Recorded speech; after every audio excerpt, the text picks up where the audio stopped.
All right. Good evening. I'd like to call this meeting to order at 6:16 p.m. Roll call. Abiana? Present. Brown? Here. Papua? Present. And Rudolph present. Please stand for the Pledge of Allegiance. I pledge allegiance to the flag of the United States of America and to the republic for which it stands, one nation, under God, indivisible, with liberty and justice for all. And as a reminder as to why we're here, I'll read their vision statement. The Bayshore community, growing engaged hearts, educated minds, and empowered visionaries. And with that, we'll move to item 2, and I need a motion and a second to approve the agenda. Motion to approve the agenda. Second. All in favor? Aye. Aye. Superintendent Veal, are there any public comments? No public comments. Okay, we'll move on to item 4, consent items. Unless there's any questions, I need a motion and a second to approve consent items. Motion to approve consent items. Second. All in favor? Aye. Aye. Item 5, educational services, and with that, I will pass it over to Superintendent Veal. Okay, thank you very much. If I may ask permission, I would like to start with the English language development update. Ms. Baker seems to be delayed, and she'll be doing the bulk of the LCAP goals update. So with permission, I can Sure. just Sure. go? Yeah, Okay, great. absolutely.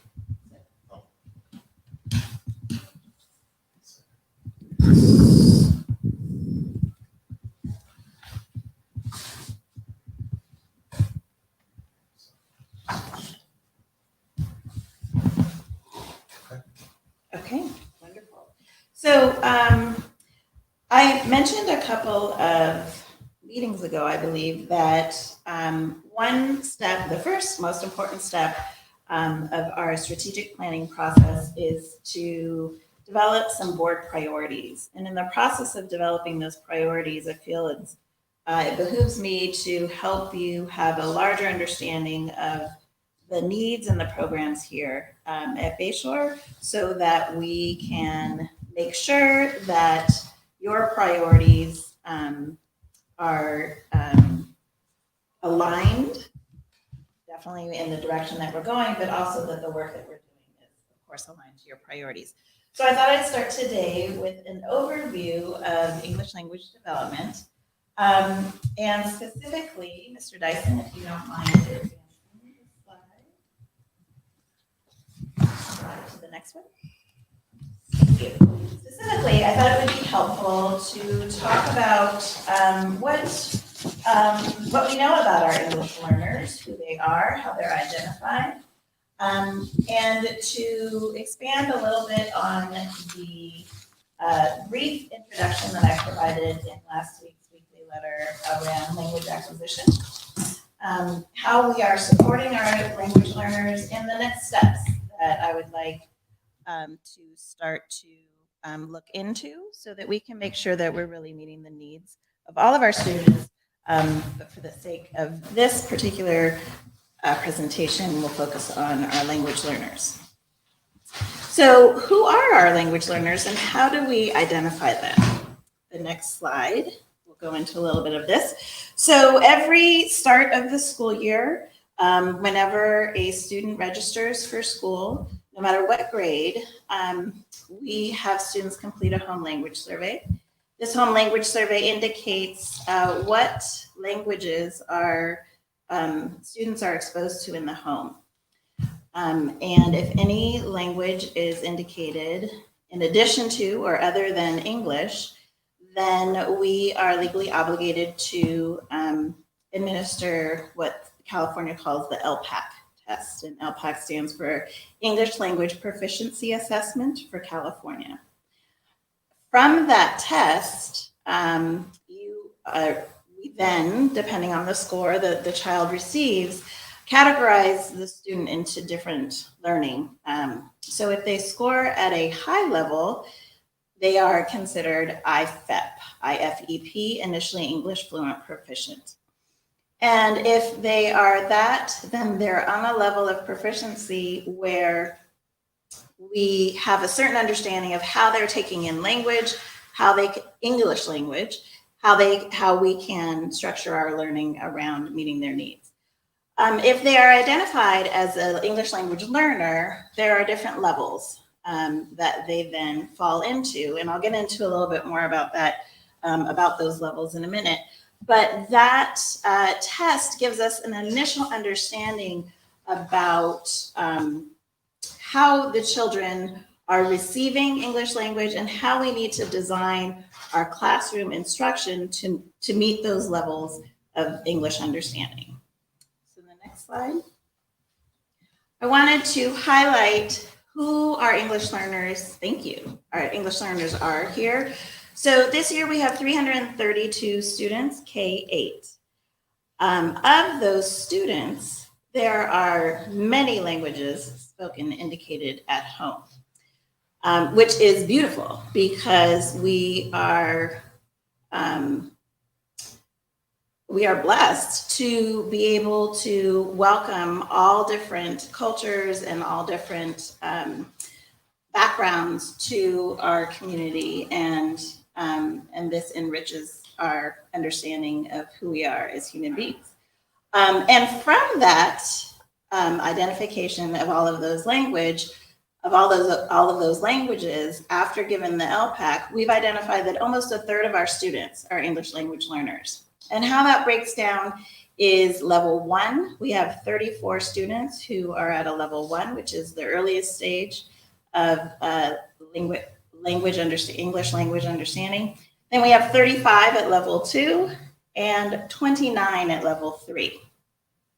The next slide breaks that down even further as to what grade levels each of these students are in. So in our level 1 and those 34 students, you'll see in that first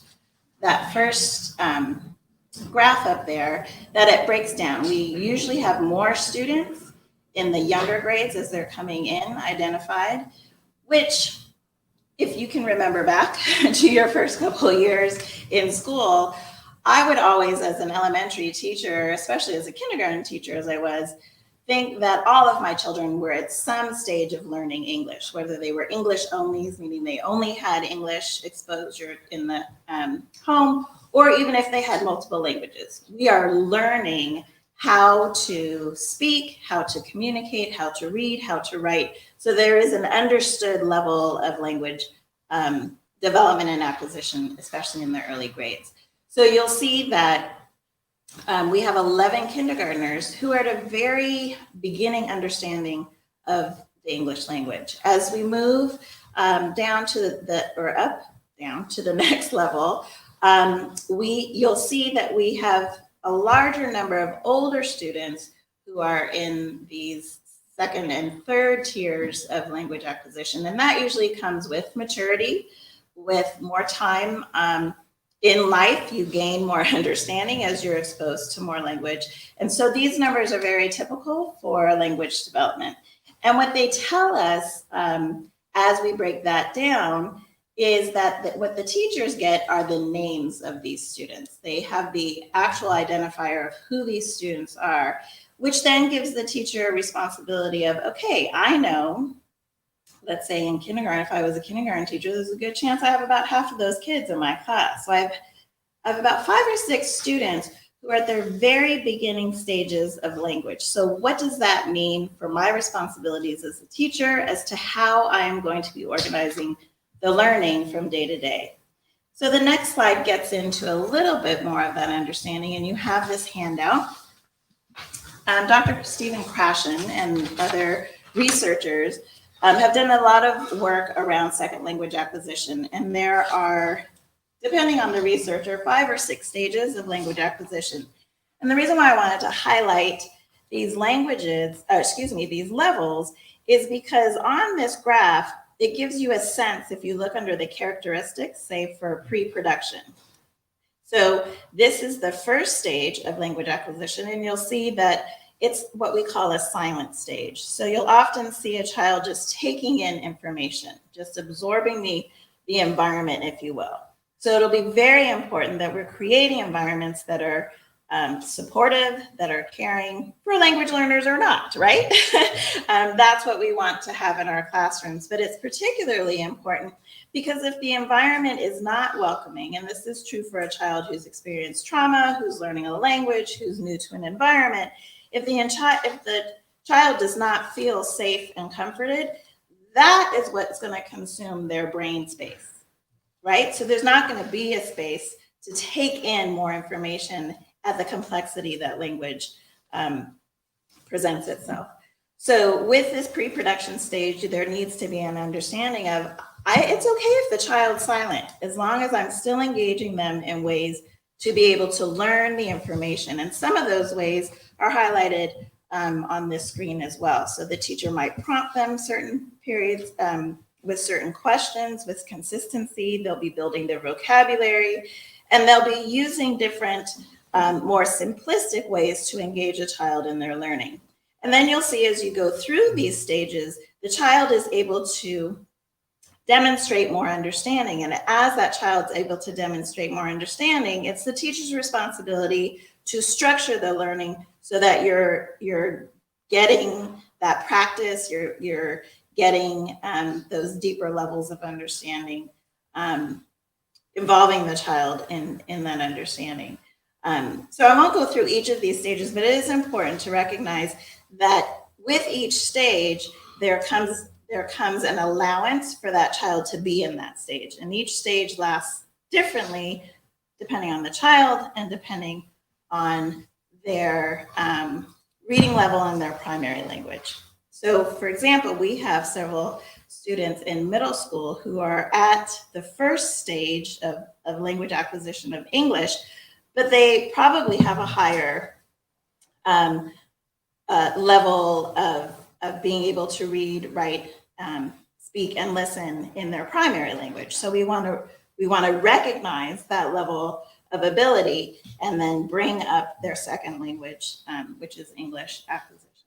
So this is something that's important for teachers to be aware of and to then know who is in which stage in their classroom and to design learning around that stage. So if you go to the next slide, thank you. So how are we supporting our English learners? So one of the pieces of information you may have been able to review was a video, a YouTube video of a teacher talking about the different stages of language acquisition and what the learning might look like in the classroom. So I just wanted to highlight there are several ways that we gain information and that we support learning in the classrooms, but this isn't it, right? So this is just a beginning stage as I'm learning what the instructional practices are here. I'm using that as a baseline, and then through conversations with Mrs. Baker and through other professionals that I will list on the next page, there's an ongoing stage of inquiry that I find myself in and that I'm going to be engaging Ms. Baker and our staff in, and you as well, so that when we start to talk about our priorities, we'll be able to look at ongoing data and say, okay, this is an area that we want to make sure that we're prioritizing for our students. But just to highlight some of the things that we are doing, with our newcomer support for our older students, there is a middle school elective where we have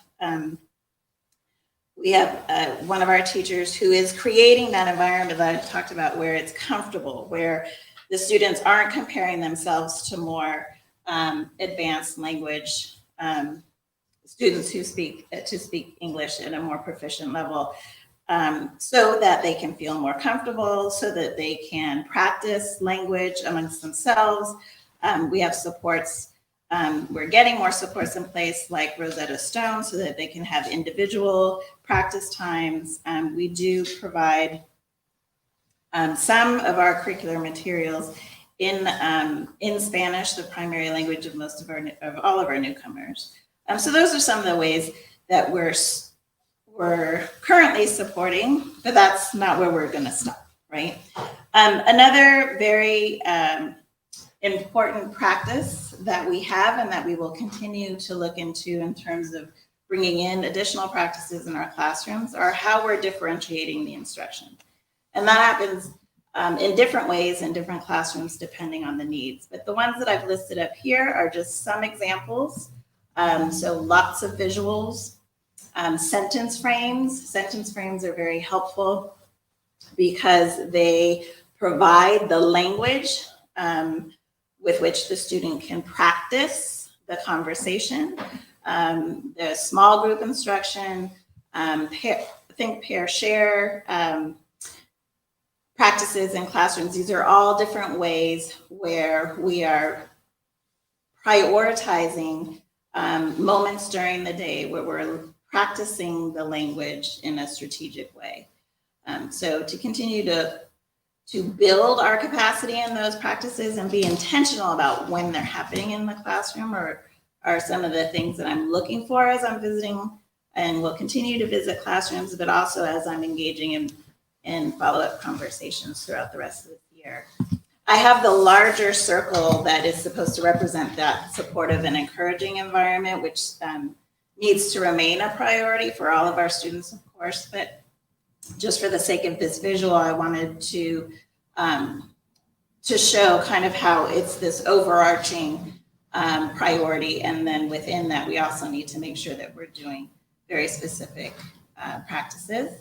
And then we have the assessment. So not only the state assessment, which is the LPAC that I mentioned, but also our district assessments, which Ms. Baker is going to go into a little bit more information.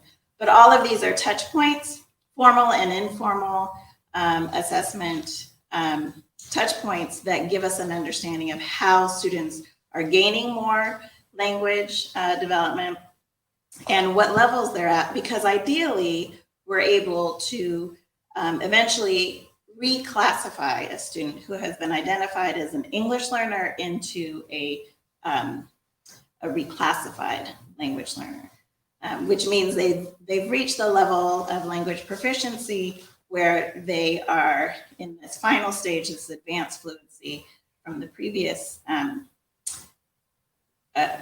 slide, where they have the confidence, they have the ability, they have the comprehension, etc., that we want for all students. And then the next slide are just some things that I've highlighted, and it's more of a to-do list and a list of accountability for me. So I've started conversations with the English Learner Support Service team at the county office. I've had an initial meeting with them. I have another meeting on Monday where we're going to start talking about how we can start to bring more intentional conversations here at Bayshore. One of those ways of having intentional conversations are the community of practice, which we do already for other curricular areas, but integrating language development into those inquiry moments is going to be very important. We're also at a stage where we need to start looking into what other curricular supports we have, especially in English language arts, and how, when we're making the decision of what resources we want to bring in for English language arts, we want to make sure we're prioritizing an aspect of integrated language development strategies in that tool, so that the teachers will have a resource to be able to kind of check themselves with in terms of how they're designing the learning.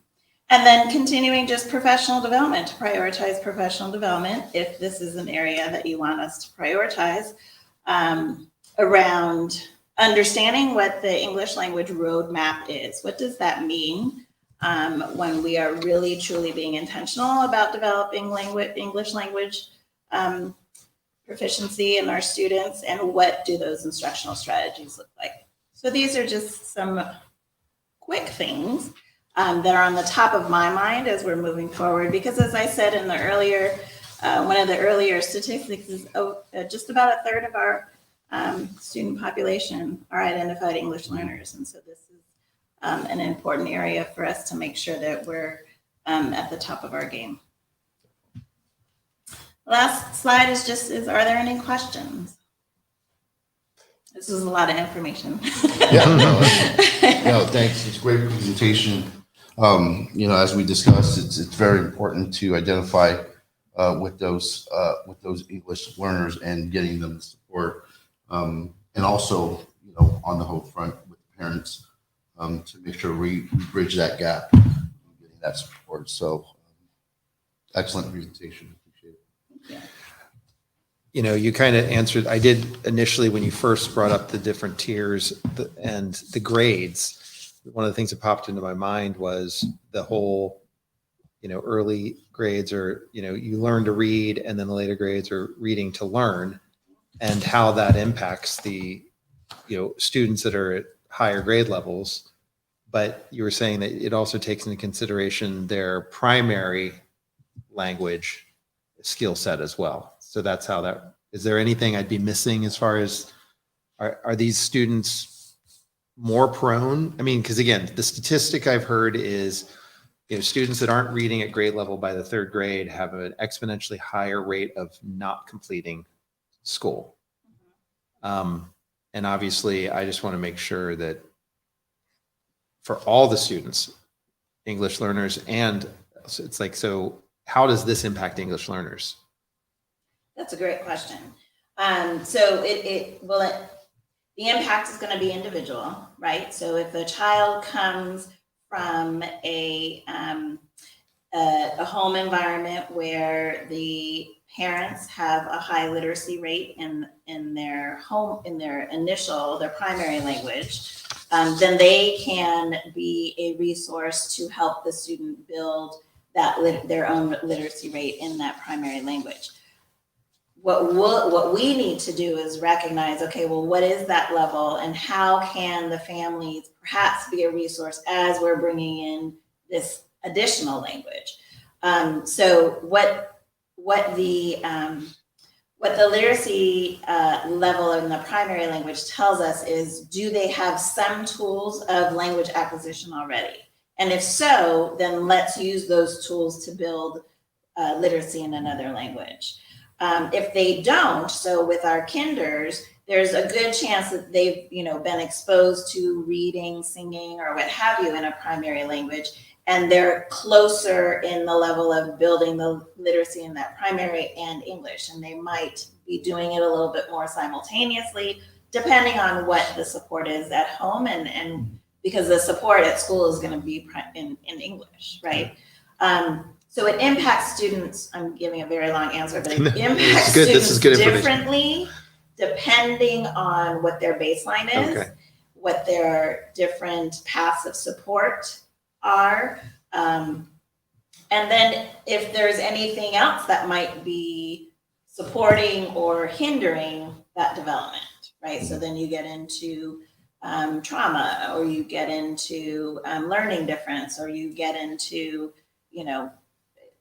all these other layers that might be impacting a child's ability to attend and take in additional information. Sure. So it's very hard, so these data points are important data points, but they don't tell the whole story. And you'll see that also as Ms. Baker gives her presentation on other data points that we have, like the CAST and our local assessments, because it's layered. It's not simple. It's not clean. So we might pull student A and be able to be like, okay, here are their layers. This is how I'm going to be supporting them. Student B, different layers, maybe different supports, or maybe the same supports. So it's, I think that's what makes teaching such a challenging profession, is that you're not handed the same thing. You have to do, that's the whole reality behind differentiation. Okay. And then kind of a tag on to that is, I'm looking at level 1, and we have level 1 eighth graders.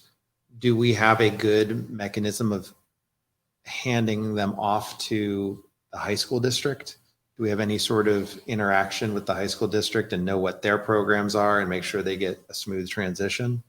So that's a great question. So it will depend. I don't know. I Okay. don't know the answer. I'd have to look into that, Okay. and maybe Ms. Baker can speak a little bit more to it. But those would be 3 of the newcomers that I mentioned. And so it would depend on, how quickly they are taking in the language. But to your point about it, earlier thing that you said, so 3rd grade is that pivotal. So kinder to 3rd grade, you're learning to read. You're building your foundation and understanding. And from 3rd grade on, you're applying all of that. So if your foundation isn't strong or complete, you're playing catch up at a heavier level Right. as you're continuing on. So here we have 3 8th graders who may be at a pretty high level of proficiency in Spanish. But their ability to show a proficiency in English is delayed because this is something new that they're taking on. It might be quicker.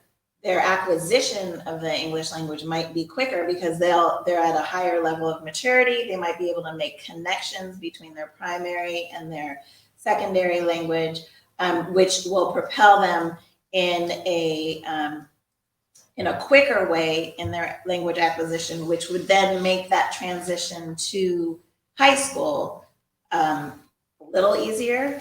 What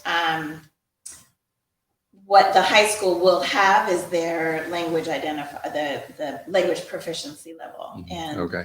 I don't know. Some depending on the school, but some schools have specific English language development classes, similar to the elective that we Okay. provide, where they might, depending on the stage, might be designing the learning more specific to that level and helping the student develop. That's the responsibility of the school. I don't know. Okay.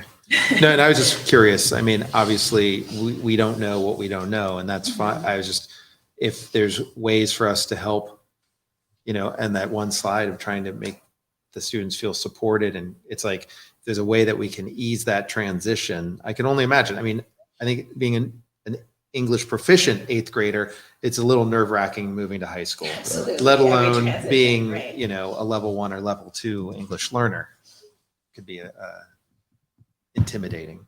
Absolutely. So, Yeah, it can go both ways because if the child or a student has not been identified in those levels and they go to high school, they will be misplaced or they will be misdiagnosed, on whatever level they are. So I feel like there is that connection between the schools. If we want our students, because we love our students all the way from the beginning, and we want to see them come back because they succeed, because we hand it over to another school with care and they say, hey, our student here needs this and this and this. We're not just going to throw them to here, it's your turn to take care of him. In the perfect world, that will be a good thing. But I would like to have that smooth transition over to any of our students that needed that. Pick up the phone and call the school or whatever, having that communication and that ongoing communication with the parents. If you needed help when you go to high school, let us know. We'll kind of give you to the school the history or what he or she might need. I want to see that in Bayshore. One of the things I always wanted all the schools to do. So that way children are successfully and not just one of those children that falls in the cracks. Yeah, and I believe that's the one key to student achievement is to make sure that across the board with the whole curriculum, because if we have students that are not understanding what they're reading, whether it's a word problem in math, they're not going to be successful, and with everything else in science. So trying to solidify that foundation now, more so coming off of this pandemic and everything else, is going to really prepare these kids for the success moving into high school. And that's what we're hoping to achieve. And just to piggyback a little bit on what you said, Ms. Teresa, the idea of building the capacity of self-advocacy of our students as well is very important because we can't always be that bridge, right? So making sure that the students leave here with confidence in their voice to say, hey, I need help, Speak or up, this yeah. might be, this is a path that I'm going to need, and letting them know, yes, there are counselors, there are teachers, and part of, an adult's responsibility is to ask questions, but part of a child's responsibility is to let them know I'm here. Right.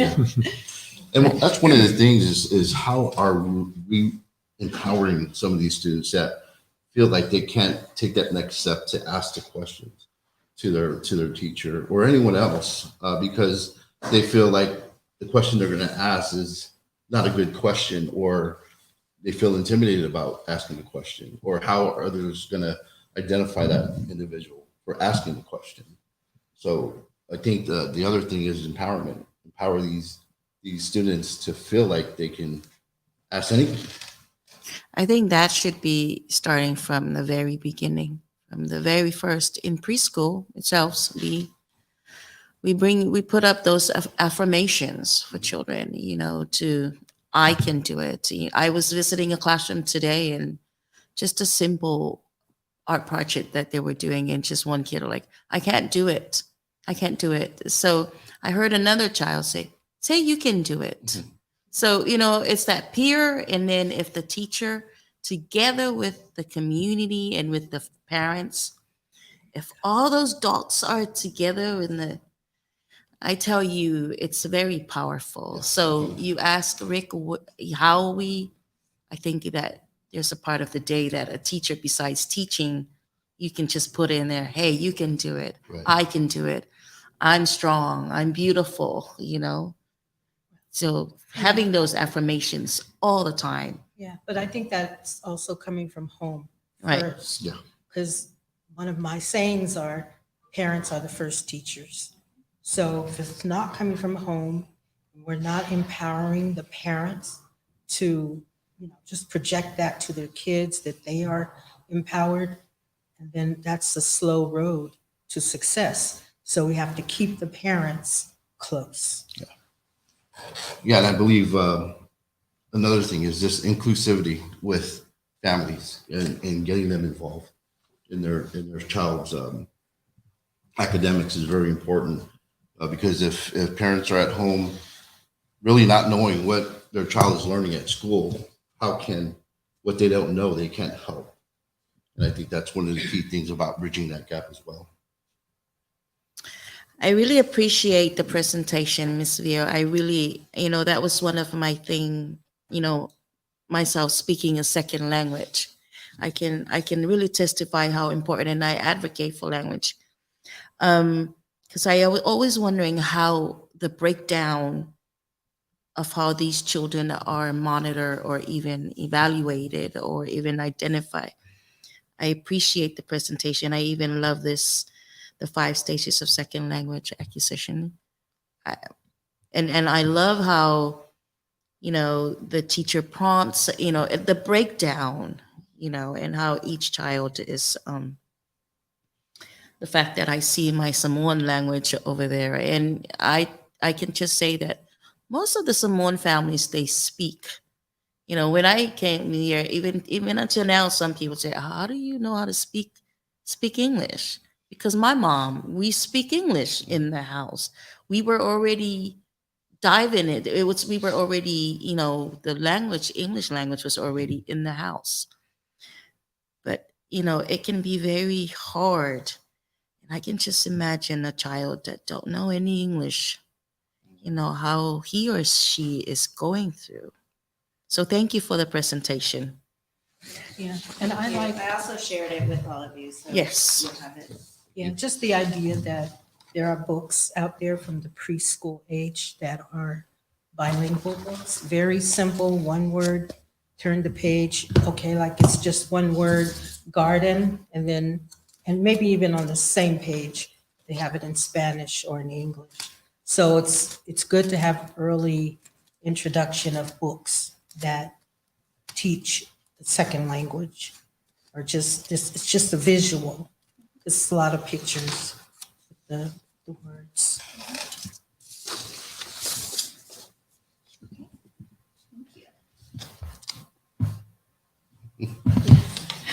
Making sure that the books that we have not only in the library but in our classrooms have this different access. And that they can take them home. We're working on that. Sounds like we have a few priorities brewing. I like this. Okay. Okay. Did you want to go back to Yes, 5A? So, yes, please. Okay. So, Ms. Baker, are you?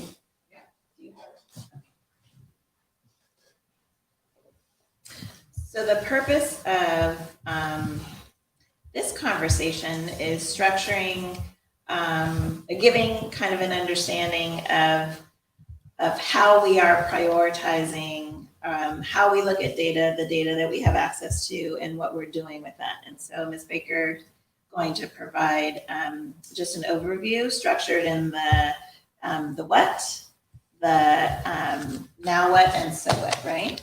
Something like that? Okay, thank you. I'll just turn it over to you. Where?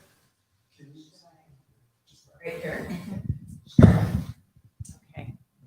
And, okay. Got one. I'm gonna stand here. Okay. That's great. Yes. Okay. Kind of bring that I podium did out. decide- I got hung up on making sure you guys had hard copies of. Oh, great. Of this. Sure, just because flipping around through this, I found it easier when I was making the presentation to print it for myself. So I don't know if that's useful to you, but there it is. So yeah, so starting with the what and kind of staying up high helicopter view and then zooming down. And it's what Mrs. Veal was talking about is a really good segue to this because so much of what she said is what we want for all of our students. And we are working to establish a site goal to kind of bridge the gap between the LCAP and the district goals and sort of more on the ground teacher work. But for the time being, we are basing things on talking about academics, LCAP goals 2 and 3. Increasing the academic achievement of all students while closing the opportunity and achievement gaps. And then this feels, this was what we had, this is our goal in 2024. So 2 more years, 75% of our students will be reading at grade level as measured on Fountas and Pinnell, iReady, and the SBAC. So what I'm going to show you is the data that we have from the spring and then the data that we've collected from the fall. So you can go to the next slide. So this is our CASP data from the spring. So this is an overview of ELA and math, and you can see the percentages within each area. And what I think is important to keep in mind when looking at all of this data is that this is the first assessment many of these kids have taken up through 5th grade. Usually it's just the 3rd grade, but this taking the state test, we skipped a couple of years. And so that said, 47% meeting or exceeding standards for ELA, 33 in math. So this is kind of our baseline from the spring coming out of, I feel to me, last year felt like the dust ourselves off year coming out of distance learning. And so this is where we're at. You can go to the next slide. Real quick question. Oh, sure. Do the English language learners take this test as Mhm. well? Everybody. Okay. Exactly. Everybody So you takes have the students looking at this, it would be you're kind of 2 years off, but the kids on Mhm. Right. 4th through 8th are reflected. Yes, all right, and Okay. reflected in this data. So you keep in mind the different levels of Right. understanding and how that could impact the ability to access enough understanding to answer questions. Right. So yeah. And, usually it's the 3rd grade that's sort of hit by this experience of a standardized test for the first time. And in 4th grade, they've taken it 1 year. They kind of know what to expect. And they're used to the logistics of taking the test, because a lot of it isn't just around the content. It's about how I take a test, a standardized test like that. So for third, fourth, and fifth, this was the first time they'd ever taken the state test. And I think the data, in my view, reflects that fact. I think, so this is just the data for language arts. This is not separating reading and writing. You can see our 7th and 8th graders did really well, 6th grade. So when you're looking at this, that the 6th grade is this year's 7th grade. The 7th grade is this year's 8th grade, and the 8th graders are now freshmen. And feel free to interrupt at any point if you have questions. But you can go to the next slide. So this is the math data. And so again, it's, first time for 3rd, 4th, and 5th. And this is, I don't know why it shows grade 11, but we don't have 11th graders, so there's no data there. And so again, it's noting this is where they were at in the spring. And so this data, along with seeing where they came in the fall, which is a little bit more nuanced, helped us to orient ourselves towards the work ahead of us. So this is by grade level. This is the iReady test. And so this is breaking it down by grade level for this year. And this is a little bit different. You can see what I see reflected in this data is that the content gets a lot harder as they get older. The iReady is a lot more user-friendly for little kids. It's obviously it's K through 8. The whole school takes this test.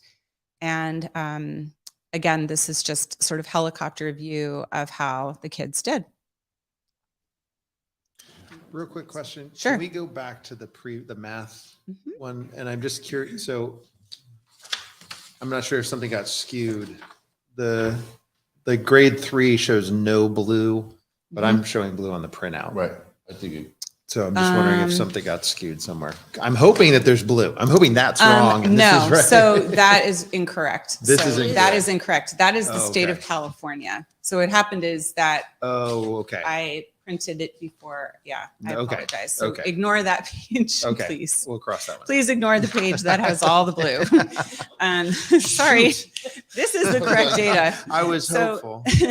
No, I apologize for that. This is the correct data. So, so again, I think it's okay. So that was your question about that, and I'm really happy Yeah, that you sorry pointed about that that, out. yeah. So delete the page, the Okay. physical page. Okay, you can go ahead to go one more. Okay, so this is the overview of ELA. You can see that our 6th graders are having the hardest time. This was taken real, in the fall, just within the last month.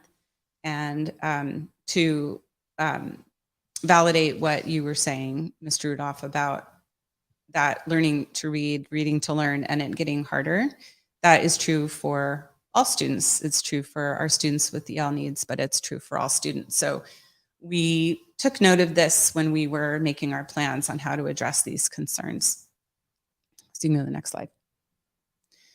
And so these were really interesting because with the iReady, you can really zero in on where the troubled parts are. So school-wide geometry and measurement are strongest. I mean, they're all pretty much neck and neck, but it seems that, they are most difficult areas.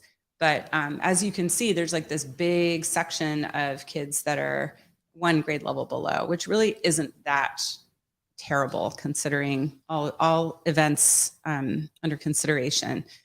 But as you can see, it's significant. I mean, to have that many more students below 2 or more grade levels below, and just that tiny little bit of green at the top. So we have our work cut out for us. You can go to the next slide. Real quick question. Sure. On the previous slide, and as you had noted, like the 2 grade levels below or more, I'm noticing. So we're talking over, close to 140 students. Yes.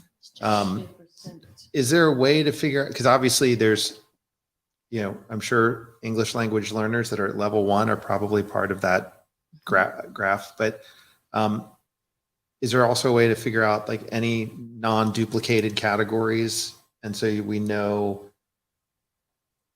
obviously, if there's other challenges in the child's life, that definitely helps explain it. But if to kind of do the flip side of the coin, if they're not a foster child, if they're not an English language learner, if they're not, financially, in a situation, then what's going on, and Right. and how is there something that we're not seeing? guess. I don't have that, but I can look. Okay. I can look in I was just iReady to curious. see how to drill down on that. So yeah, that's a really great question. Okay. Sorry to interrupt. Oh, no, please. Please. Okay. Yeah, so reading is really interesting as well, because you can see we've been very, very concerned with phonics and phonological awareness, as well as high frequency words, like those sort of really foundational needs for learning. And it seems that we're doing pretty well. We have some programs in place to support those areas, and it does seem that they are providing some success.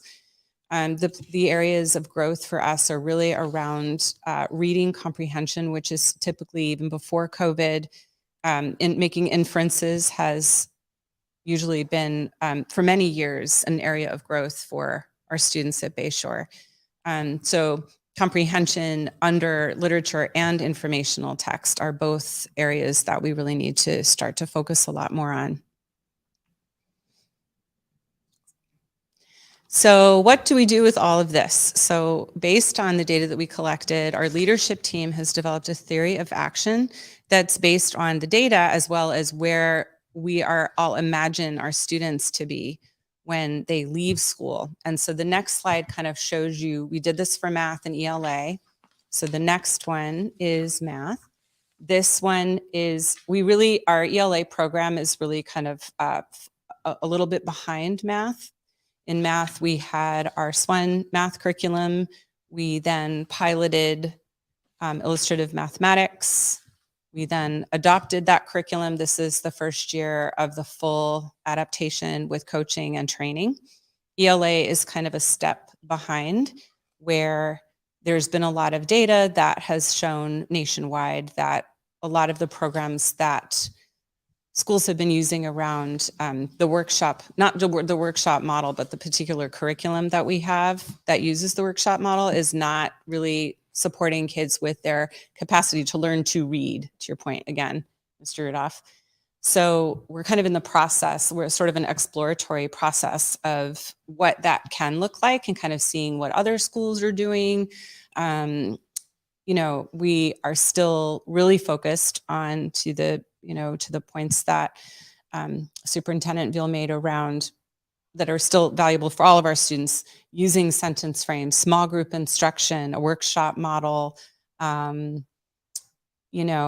Those strategies are good for all students. Those are strategies for our students with EL needs, but those are also really tier 1, in the MTSS land, that falls under the big umbrella of a lot of those strategies that are good for some students end up being good for all students. So we did this work where we started at where we wanted our students to be when they leave. So what do we want them to have, and really thinking about this very deeply, and not just based on test scores, but based on a more well-rounded, engaged, educated, empowered kids, right? So this was what we came up with of where we wanted them to be.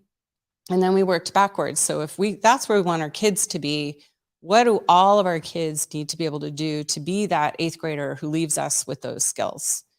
And then to go back again, what do our teachers need to be doing to support our students to then be those 8th graders? And then what does administration need to do to support the teachers, to support the students, to get the kids there? So this was a really lovely process to go through. It was led by Kim Bembao from the county, and it was incredibly useful and helpful.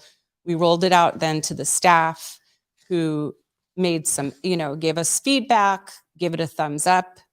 if the people who gave it a sideways thumb or a thumbs down were met with and their issues were addressed so that we were like, this is it. We are all on the same page with this. So then the next one is ELA.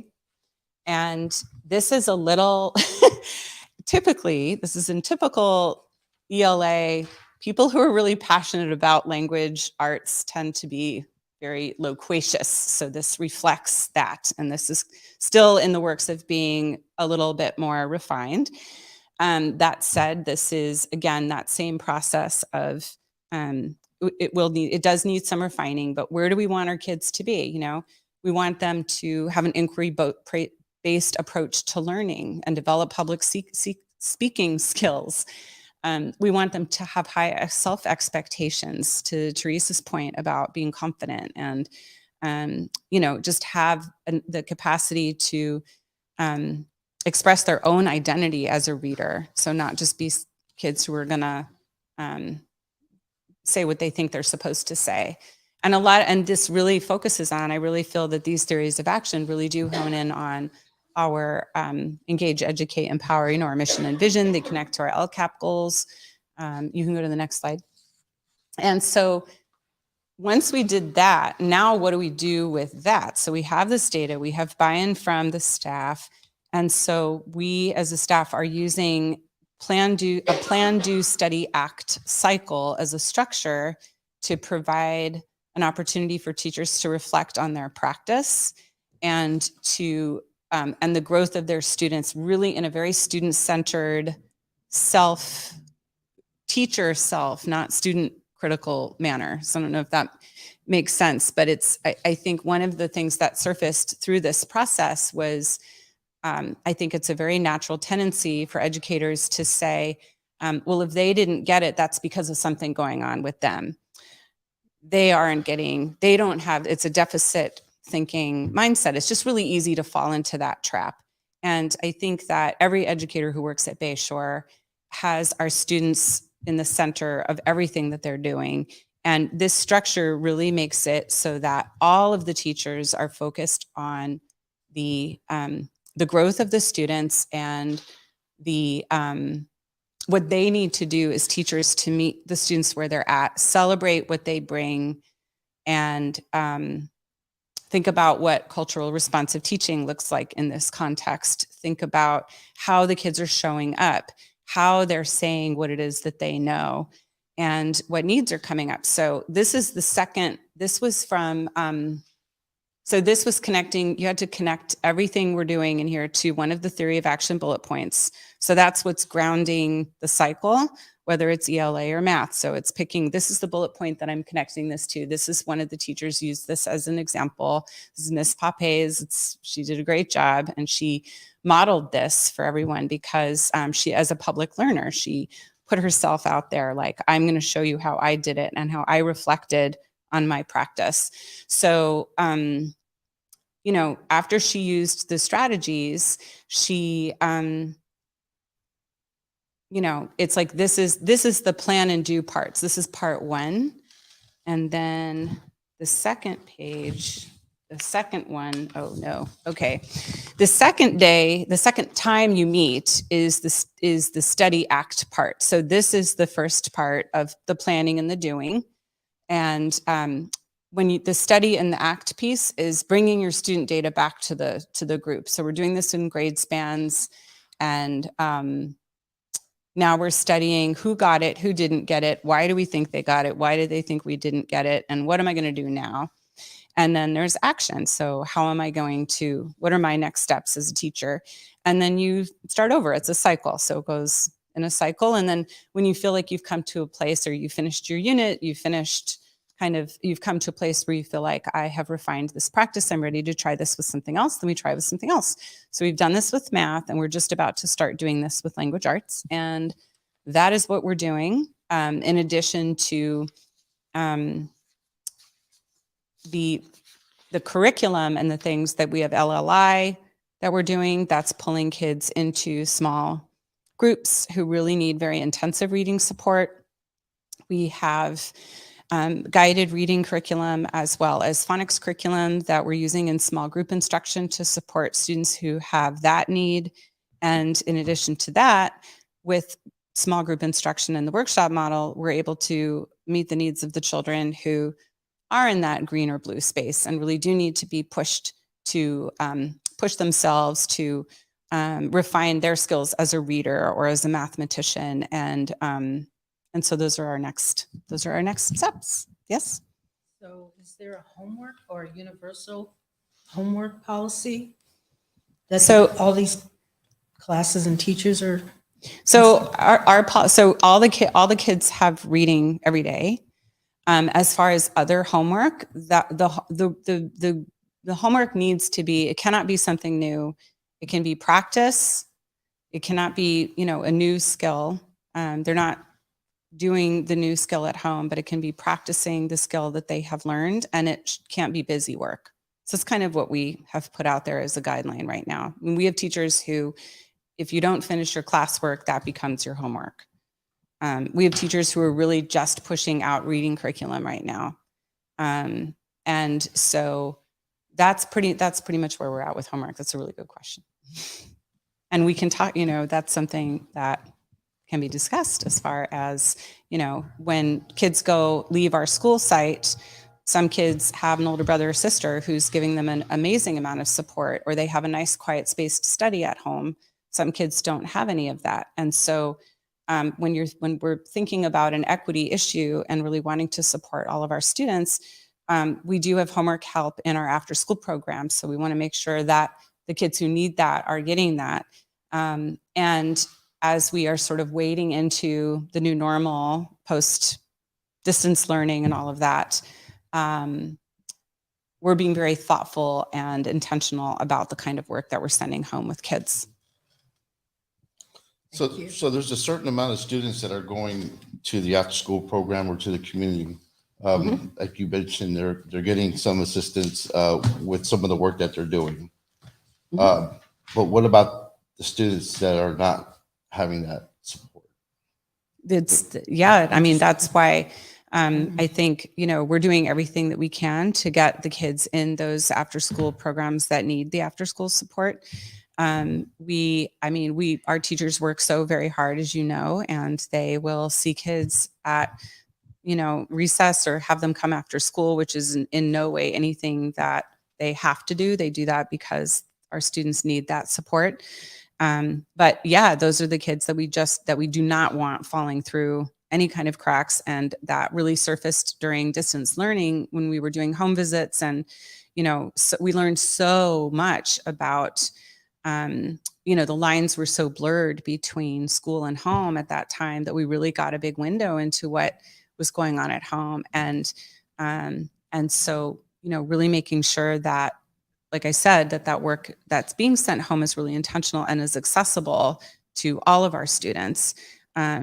And that those students who don't have those spaces at home to do that work are the students that we're really, really pushing to be in the after school program. And then also you mentioned the LLI, the level of literacy interventions. How many instructors do we have currently? Currently, we have 2. Our third sadly left us, which was Who was that again? Janelle. Oh. She has moved on to be a teacher herself, which is very exciting, but also very sad for us. We miss her very much. And we have a job posting on EdJoin for someone to take that on. We have not had any applications, but we can continue to push that out. And are we balancing the workload of students to the instruction for those instructors, or With, can you say more about that? how many? I guess I'm trying to get an understanding of how many students do we have Who are receiving the LLI supports. Right. I can get that data. I don't have the most current data. When our third provider of LLI left, we had to kind of really, we pulled some of the kids who were seeing her into the other groups. We exited some other kids. So that's in a real transitional point right now. But I can get that. Do we have a rough estimate? I really have to look. I don't want to speak with wrong information. So I will have to ask them and they will be able to tell me very quickly. I can probably look on their in their folder and see if they've updated their online attendance records to see. But it has been a period of flux right now. Thank you. Mhm. Ms. Baker, I'm gonna ask just a frank question, and I hope you don't get offended about it. Just by looking at the numbers, and you've been in our community for quite some time now, so you know who the families are, you know the siblings, you know who your staff is. Do you feel that our students are they're supposed to be at this point? Forget about COVID, okay? Let's not think about the COVID because everybody's pointing, putting a blame on the COVID. Yes, a part of it. It play a huge difference and a portion to social emotion and everything. But do you feel that your grade 8 that was going to be graduating next year, are they fully and able, or are they equipped with everything that they have, that our staff are teaching them to prepare them for high school? Do I feel they have all of those structures and all of those pieces in place now? No. I mean, I think that's what we are, our expectations are here. We saw what our goal is and we saw where they're at, So I think this is a way to be, what we have planned is a way to be thoughtful about that zone of proximal development where you're meeting students where you're just kind of trying to push them without them shutting down. And so, that's really our focus in all of our areas to do that. But I know that they have the capacity. I know that we have all the right people in the building. I think we have an amazing staff of educators. I have faith in our children. And I don't feel that we're there. I feel that there is a lot of work to be done. And this is just the beginning of that work. Okay, I even like the idea of having the theory of action. And I know that everything, even strategic plans, everything, there's always, that word action involved. And the short form for it, with just the acronyms, TOA. In the Samoan TOA, it's heroic. Oh, I like being a hero. I'm looking at it because our rugby team just won in TOA. That's how we pronounce it. So I feel that I pray that this plan is going to work. That whoever are involved in this will be the heroes for our students to come up. It's not something that we're just gonna plan and put it in papers and we don't follow up on it. And I like the ideas of having the data. It kind of upset me a little bit, but at the same time, our students, everybody develops differently in their own ways. And I know that for a fact that they're not the same. But please, I beg of all of us, the staff, even myself as a board member, and I know that I'm going to bring this up later on, that we just passed the Measure M. And if we all go back and read the purpose of that measure, everything that it says here in this TOA, it's actually spelling out over here in why we need that Measure M. So if we pass that Measure M right now and in the voting, like me and Rick were talking about, we got a lot of work to do. Yes, we do. We do. And I don't want to keep on making excuses. One day I'm going to leave this board and hand it over to somebody else. No, I you're want to not. make sure I want to make sure that I did something, to get, and I mark something, and that is bringing everything that we say in this Measure M and make it real. So thank you for this. You're very welcome. And I also want to say that this really focused on academic data, and our kids are way more than test scores and academic data.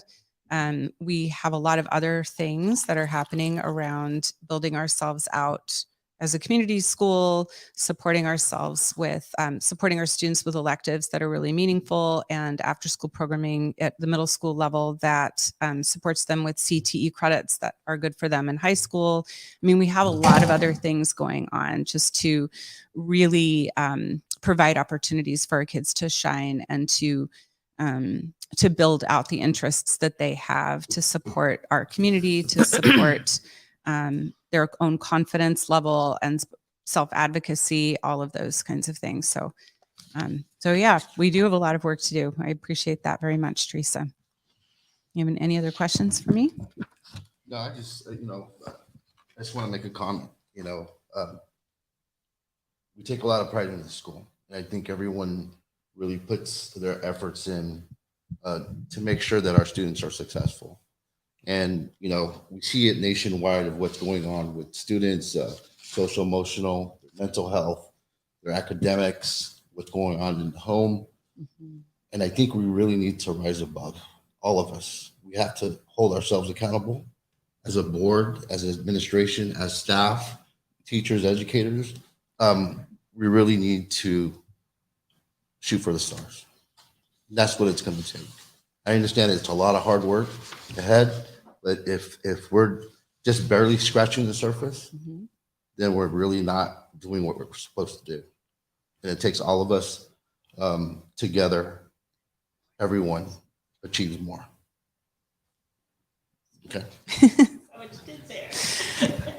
Team. Well, and on that note, I just want to also reiterate what Ms. Brown mentioned earlier, because Rick, you mentioned teachers, the staff and everything, but the parents have to be, they're a mission critical part of it. So they've got to be involved as well.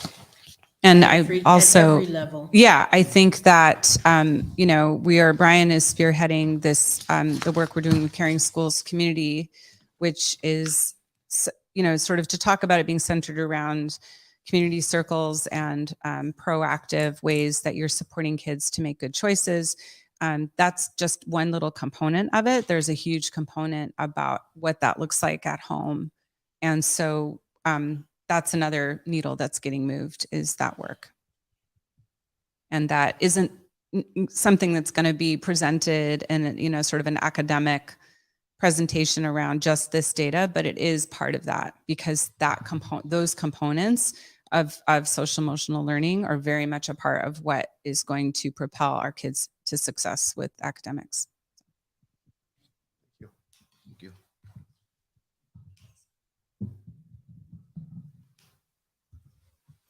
So with that, we'll move on to item 5C, Culture and Climate Subcommittee Update. Rick, did you want to kick us off, or would you like me to? It's either one. No, go ahead. Okay.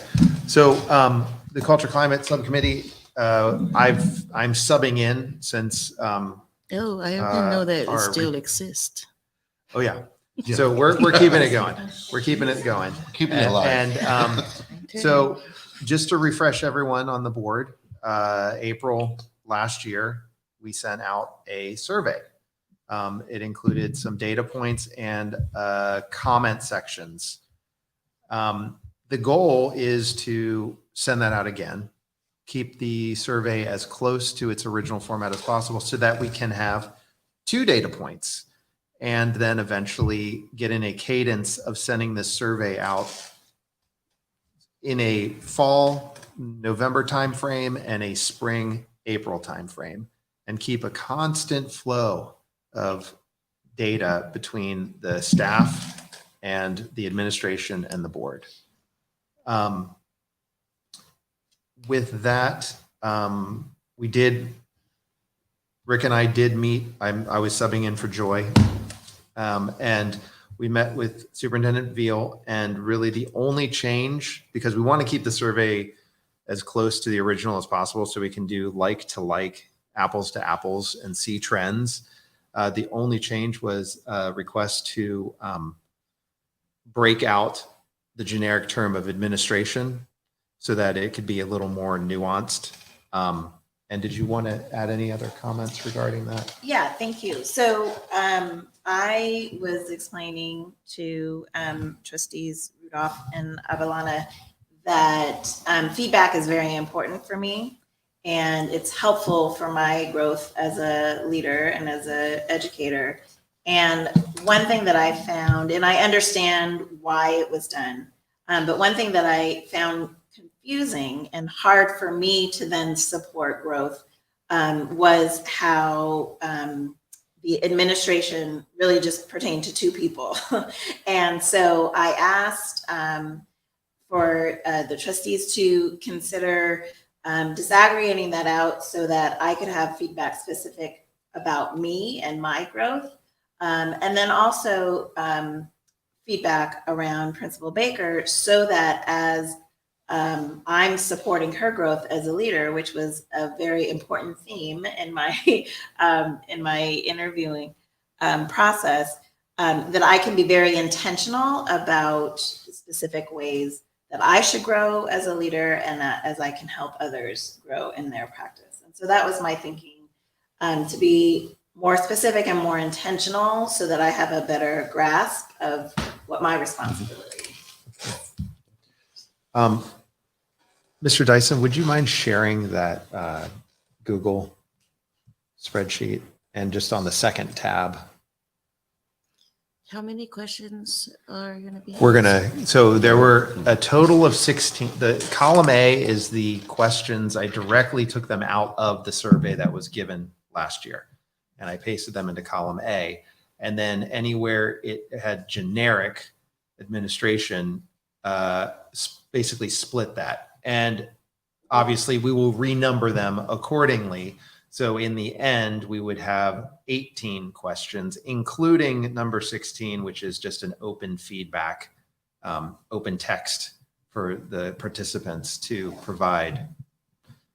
Okay, so going back to the response from the last survey, which are the questions, or which questions you felt like it has a high number of response that you felt like that's where we want to? Oh. Do you guys I remember? think it was 15. 15? So No, can I? you're saying question 15 or statement 15 got a lot of response. You know what I can do is I'll go back to the survey and I'll count the numbers and I can add it to this spreadsheet and share it with the board. And the reason why I ask is we can literally take that question out because we already. The thing, just remember, this survey was very easy. You do not have to fill in the text if you don't want to. And it's basically a 1 through 5, strongly agree, strongly disagree. And so the goal was to keep it as short as possible. I hesitate to remove anything at this point, since we only have one data point from last year.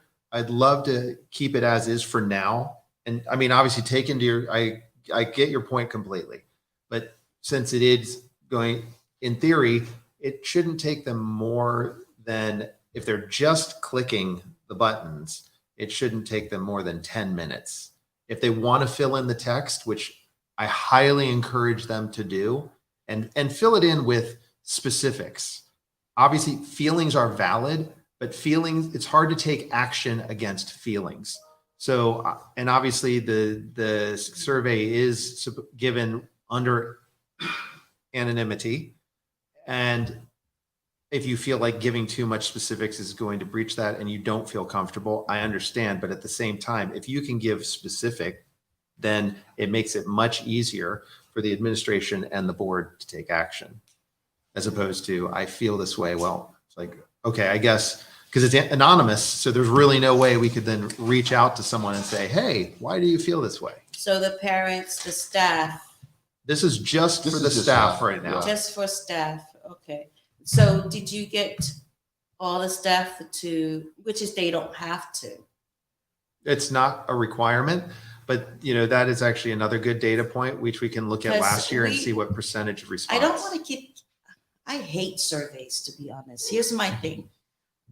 What is the target? I know that what we were trying to get from here, but if this is the second time we're doing it and you're seeing the same number of participants, then I don't feel like. What the goal is to improve. Okay. So the goal is to ideally, if they gave an average of 3s, like between 1 and 5, 5 being the highest, like I love, happy, Okay. happy, happy. I, And we I hear average- what you're saying, but if you Yeah. see the same number of participant that from the last time, Mhm. and it is going to happen to the same survey, that if we give out this survey, then who knows that these are the same people or the No, same and staff? you wouldn't too. know. It is a population survey. So, So- and obviously we've had turnover. We've Okay, had Yeah. people leave, and that's to be expected. But ideally, you would still get, if we averaged, 3.2 last year in April, that hopefully we would average above 3.2. So we're Okay. trending in the right direction and not lower. I mean, if we're going, to your point, it needs to be analyzed. And it's not like you can say, oh, we scored lower. It's like, well, if it is a new employee and they're learning or they are, in a challenging situation, then they may, okay. so there is, it needs to be analyzed. And that's also where if people do feel comfortable leaving comments, that's really additional benefit to us. So I'm going to ask a question with all of us today. The last survey, what did we do as a board for the last survey? It was our We first data analyzed point. it, yes. Yeah. Okay, did we do something about it? That we would need to ask our previous superintendent. Okay, so I know that because it was Miss Pilera that part of the climate, but I wanna, it's okay to do the survey, but then at the same time, we're not just gonna give out surveys and we're not doing anything to follow up with it. Yeah. And not just one question. Well, that's why So giving this survey is going to also hold us as a board accountable. To your very point, if someone comes back and says, I've taken this survey twice and nothing has changed, then And that I gives, don't want that that gives, to happen. but you know what? If that's what it takes to, then I'm willing to face the So fire. we need to prepare ourselves Yeah, absolutely. about this because that's you guys' committee again, that Well, and just so you it know, should be shared with all of us, This is what we're presenting. so that's the whole purpose of a subcommittee is just to, we're not making any decisions in a Okay. subcommittee. The subcommittee is just to basically compile the data and then present it. Bring And it then to the the larger decisions are made here amongst all board members. So, And let me just remind everyone, we're going through a transition. Our former superintendent resigned, and now we have Mrs. Veal. So now we're starting on the new foundation. And as we move forward, we're going to do this cycle. What we're proposing is do it twice a year. I like the idea. I really do. I also like the fact that Ms. Vio brought it up, that needs to be separated. The literature of administration that contains, it's a broad, who are we really, looking at? So And and that's the whole point, is to make sure that we're transparent in this process. It's Okay. very important that, we get that data. We're going to come up with information presented to the larger board, and then we're going to go ahead and publish it and send it out. But the thing is, on the first survey that was done, there was actually 10 staff members that didn't participate. Mm. So what we're hoping to get this time is 100% participation, so we can analyze. What we want to do is make sure that we're positively increasing the climate here in the Bayshore School. But Rick, we're not looking for the population. We're not looking for the number of people taking the survey. We're looking at what we need to do. What do we need to do about the survey? It's not a survey that we're just going to send it out, get the feedback, and not act on it, or having a theory of action. no, and Well, you this guys, is based on accountability. So the thing is we have our only employee who is Mrs. Veal, Right. who's our superintendent. So we have to come together, discuss these things, and how we're going to take action and how we're going to do those things. So this I'm is not gonna against take- it, gentlemen. I'm not against it. I thank no, and I don't for think, it, I appreciate your, question. but It- that was yeah. just a thing. May I add just something that touches a little bit on what you asked, Ms. Teresa? What was done with the data of this survey? It was communicated to me. I read through, it's been a little while, but I read through the responses and noted that there were themes from people's responses that also were echoed in the BTA, leadership, thank you, and in conversation with a couple of board members, the emphasis was, let's not forget that we took this survey. So it was, I think there were restrictions just based on the transition, but I do think it's an important data point, a baseline. And this next data point will give us a little bit more understanding, but it's also, this is a process, right? So we're going to continue to get these data points, and then the discussions that the subcommittee brings back as we disaggregate the responses that come from the second data point in comparison to the first data point will be hopefully something that helps us to inform what the culture, how people are feeling. And if anything's changed, and if nothing's changed, then that's an important data point too. And actually, just reemphasize when you said subcommittee. So the subcommittee will collect the information, but the subcommittee is not going to and organize it, but we're not going to make any decisions on it. That would be to present it to the full board, and the full board will review it in its entirety. And then ideally, I would say, utilize that output to see what, like you were saying, there's these categories that things seem to fall into, and tie those into our goals. But, most things are going to be based off of our LCAP goals, and there can be sub goals built in that flow up through to our LCAP goals. And I have a feeling that there's going to be quite a few of these things that come back and will directly relate to a sub goal or a direct LCAP goal of ours. And then that's where the accountability comes to us to track that and make sure that it's happening. But no, I appreciate your questioning. Yeah. And the last time we brought this on the agenda was in May. So that's why we're putting it back on to ensure that we move When is it forward. going to go out? So that was one of the That's things what I we think- need to talk about as a board Right. and administration, because there were other surveys being sent out recently, and we don't want to overwhelm, to your point, don't want to overwhelm the staff. So They are. we were talking to Superintendent Veal about what would be a logical time frame within the next several weeks. Yes, so actually it's something that I was going to piggyback on.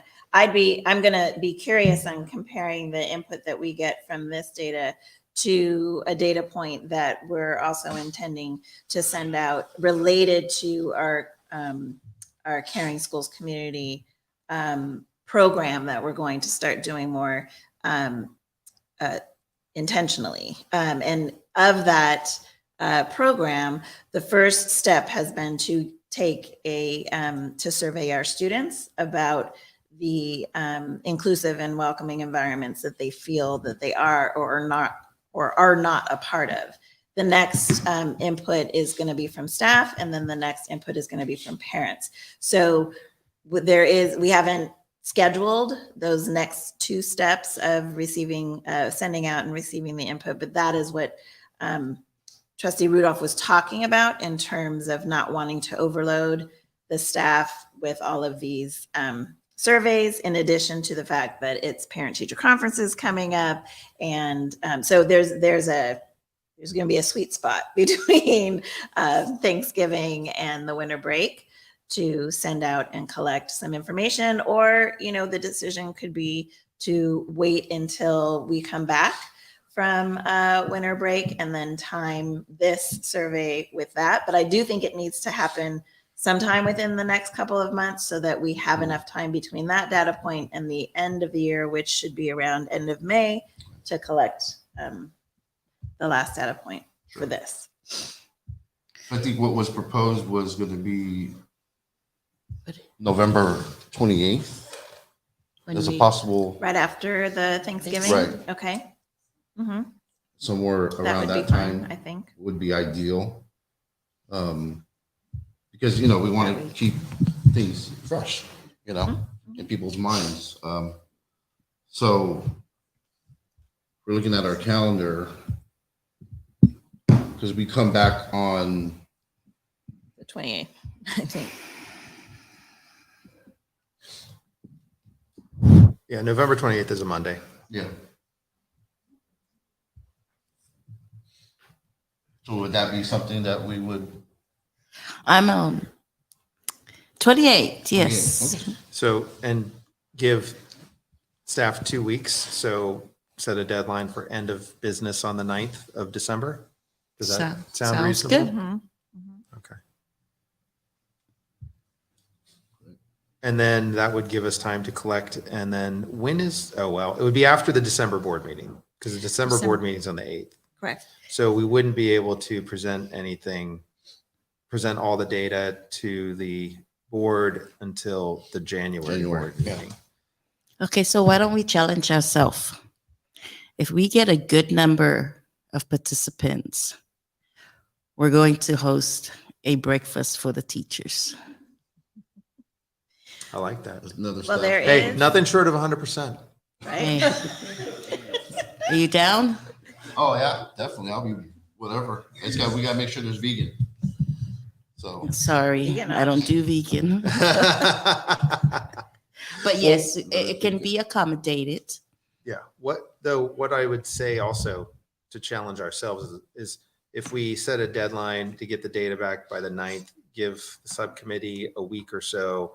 And obviously everyone's going to be doing holiday, Christmas, New Yes, Year's. see? But what I would say is we send out if we're allowed, are we allowed to send out the results to the board members to review, or does it have to be presented open session? No, you can send out a data point. A data point. Okay. Yes. And then we individually would then have time, because obviously if we're asking for 100%, that's going to be a lot of data. And I'm asking for folks to add text to it in addition to just clicking the buttons. So that way we'd all have time to digest that information and then hopefully have a stimulating conversation on January 12th board meeting. Sounds good. I'm excited for this. We can cook breakfast we'll cook breakfast inside the kitchen. Yeah. whatever. Bring your aprons. Whatever makes you happy. Although I don't know how to cook vegan bacon. I only know how to do the real stuff. So There's frozen items. I respect vegan. So would but you- I don't know how to cook it. Okay, so what day are we thinking to? Well, Should not on the 28th and then come back 2 weeks from that. and then All the responses should be finalized and then the in committee will. January. We're going to be on break. So if we were going to do any sort of reward for the staff, we'd need to do it in January at some point. Oh, around my birthday month. There Yeah. is a professional development day on January 23rd for the staff. That's a It's a Friday. non-school Friday. day. Oh, So if you Oh. wanted to Okay. provide breakfast that morning, I like that that idea. could be an And the idea. kitchen will be open. Yeah. We'll take a day off. Okay, let's mark that. see, I know they're all listening, right? That's What? Wait, food? Ding, Breakfast? ding, ding, texts. Yes. There you no. go. Okay. Sounds great. Excellent. Okay, before we move on, were there any other questions, comments on the culture climate survey? No, just thank you for taking the time to do that. And actually, just as a generic reminder to the board, obviously, next month will be the, bringing on new board members, and then the board, sorry, Reorganization. the reorg, basically assignment, Reorg. I'm terming out as far as president goes, so And you're about to do the oath. I have to do the oath. But I was going to say also, we can rediscuss subcommittees. What subcommittees do we want to keep? What subcommittees do we want to end? What subcommittees do we may need to create? And then discuss assignments for those. And it doesn't have to be 2 people, but 2 is the max. So, and hopefully maybe we'll even have a 5th board member by then. That will be the January board meeting, huh? Well, Or we would December. do the exact, December. like the assign, Reorg. the reorg on the December meeting. Do you guys want to consider a month of blackout, like not having a board meeting? Which month? Maybe December. We, That we might have to be- have the reorg.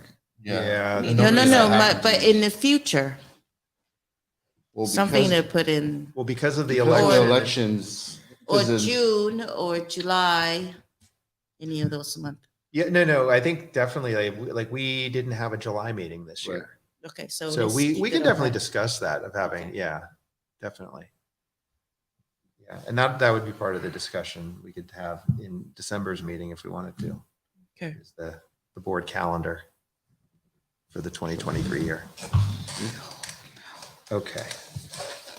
On that note, we will move on to item 6, superintendent reports, and I will pass it back over to Superintendent Veal. Okay, well, we transition nicely because this is a trustee election update.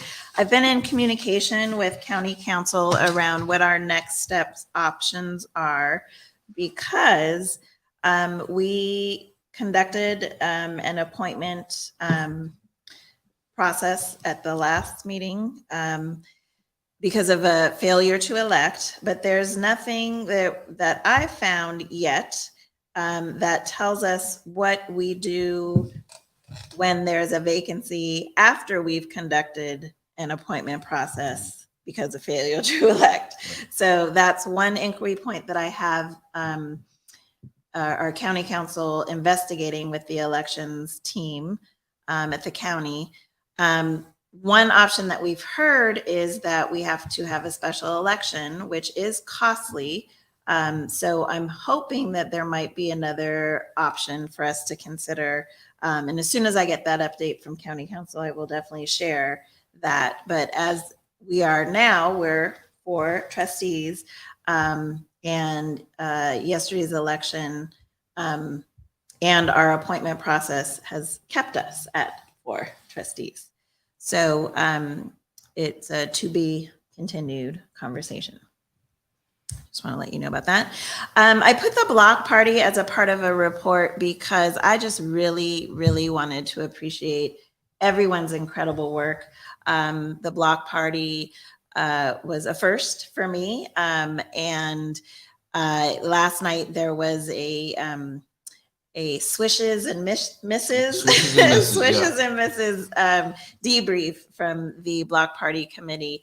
And there were just a lot of swishes. And it was great because everyone was speaking about the community vibe, the welcoming aspect of what everyone experienced and the level of coordination and teamwork it took to get everything together. And I know that many board members were involved in some capacity, and the incredible work of our PTO and the block party team, Ms. Baker and many others who made that incredible thing happen. So I just wanted to publicly recognize and share my incredible appreciation and gratitude for that heavy lift that was done, because it was a wonderful thing to experience. And I look forward to more. And then the last item for my update was my evaluation. So we had a special board meeting scheduled at the end of October to talk about my evaluation process and goals, but we had to schedule the appointment process for that. So I'm asking that we pull out our calendars and find a date soon. I mean, ideally before the winter break, and if not, then really soon after in January when we return from winter break, because I want to make sure I'm doing what you want me to do. And as I said, feedback is an important part of my growth as a leader and educator. And I really appreciate the conversation that we had at the special board meeting in August, I believe, around this evaluation process. So if we could get another special board meeting scheduled, I would appreciate that. What works best? I know that everyone has, does a weekday evening work better than a Saturday? I think in December, it's going to be pretty difficult because there's literally only, you have in December, like 24th, you have Christmas Eve, and then the week after you have New Year's Eve. So basically, Oh, you're looking at Saturdays? yeah, Saturday, we have the CSBA conference that's taking place, and most of us won't be back until after the 4th, which is a Sunday. We Would- have, Sorry, no, And this is in December. So would another Thursday evening work for On folks? December? In December? Do we have to do it on December? That is what we're being requested. Oh, we could do January. I don't want it to continue to, I like December. okay. I'm just kidding.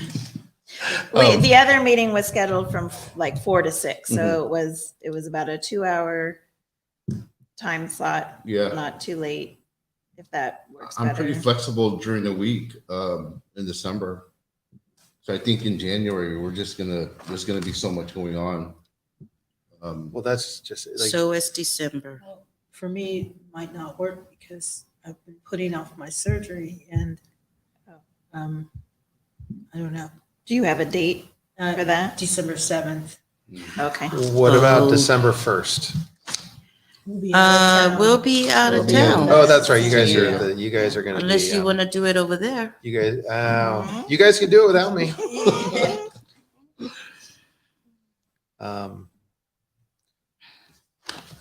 And then the 8th is our scheduled board meeting. The 5th, let's do it on the Monday.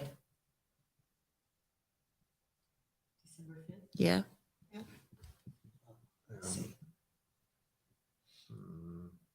December 5th looks good on a Monday. I will be tentative, but I'll. What about the 6th then? It's a Tuesday. I have class. Oh. on Tuesdays. The 7th? Surgery, I thought it was the 13th. 7th. Oh, the 7th.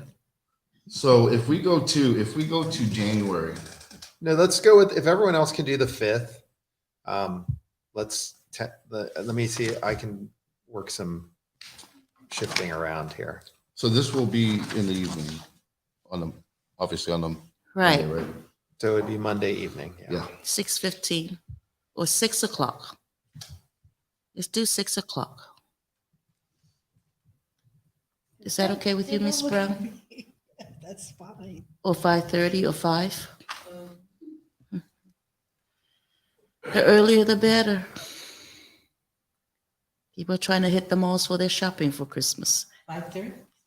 5:30? 5:30 it is. Mr. Rudolph? Vote? I believe that could work.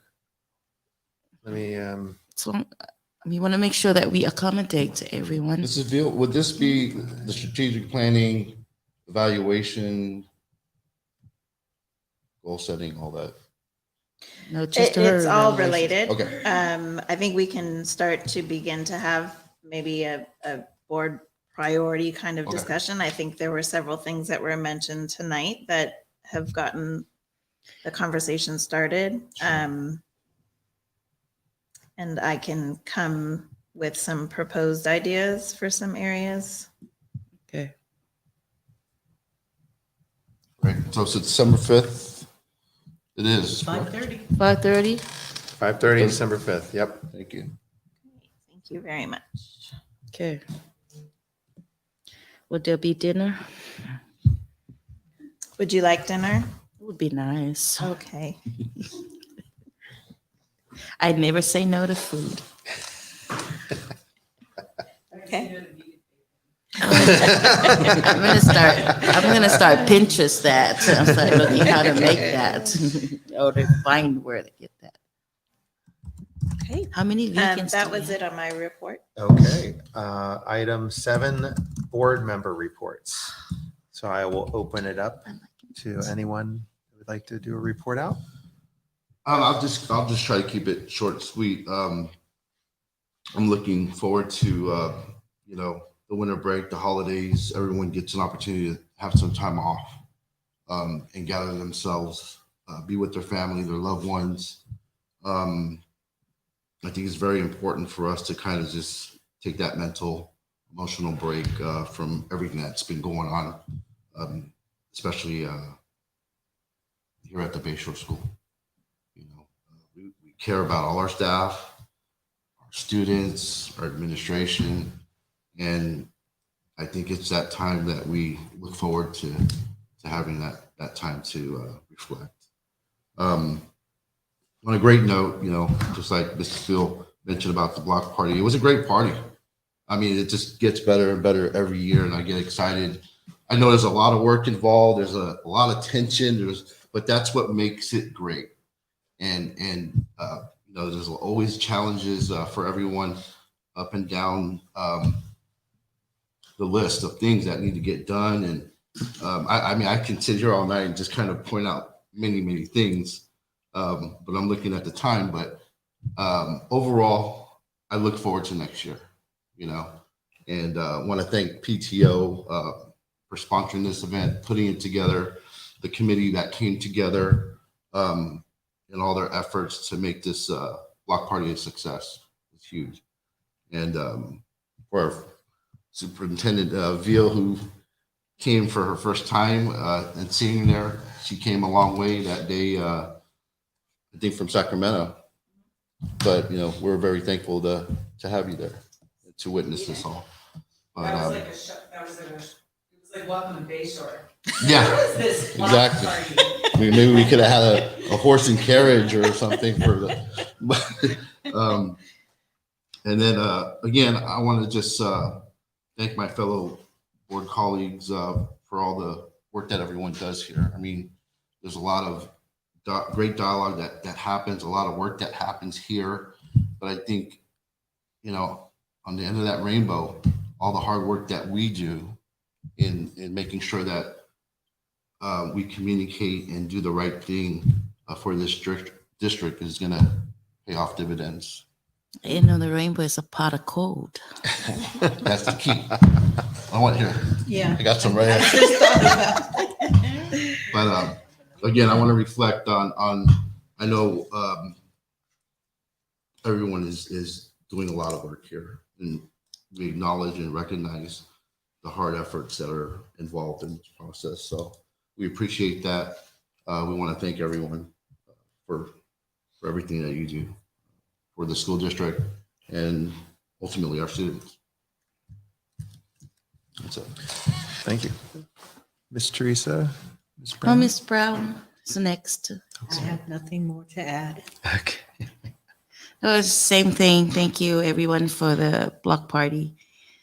I just want us to, we don't have to clean our school when it's close to a block party. It's supposed to be cleaned every day. So I always want to come and help. This time I wasn't even able to help a lot in the block party because I had a plate full of stuff to do myself. But I'm so happy that some of you were able to pick up that and able to run with it. I don't have a lot to report.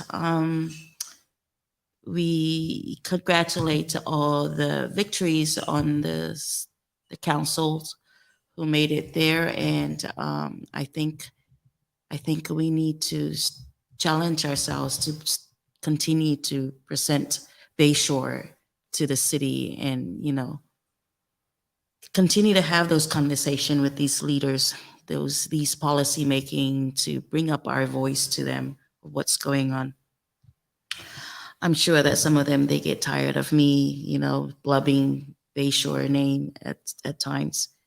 I'm grateful for the teachers that we have, the leadership that we have. And Ms. Veal, I'm already seeing how you just came and light that light bulb for us. So thank you again, for everything that you have started to put in place, and I'm not bringing the past Dr. Pittman was then, this is now. So we're moving forward with a good starting. So I appreciate that. Thank you, Dyson, for being here to operate this. Let's start investing into the little microphones, maybe not just big old ones, You were checking it out and the already. wireless ones, soon.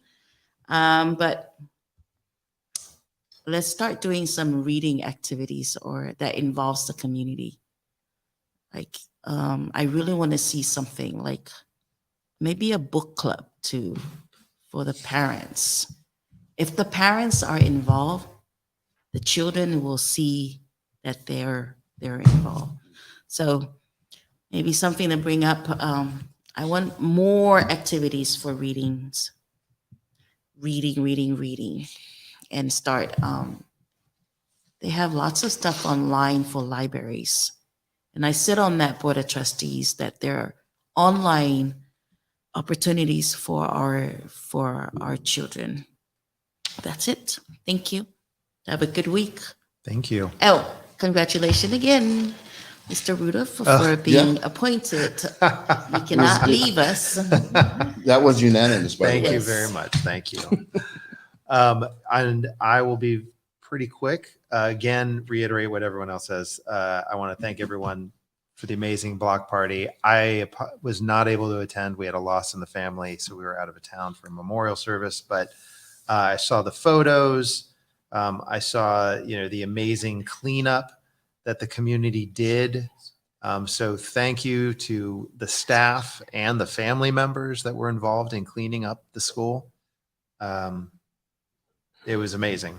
And so, yeah. And again, obviously, thank you not only to the extended block party committee, but the PTO.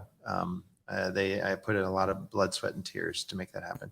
The last thing I would talk about, kind of tagging on to Ms. Teresa and your comment, one of the things maybe we could consider also doing is a voter registration within the community at some point, if we're allowed to facilitate that. The good news is Measure M looks like it is going to pass. So thank you to all the folks that voted yes on that. That is mission critical for our students, for our kids. So thank you to that.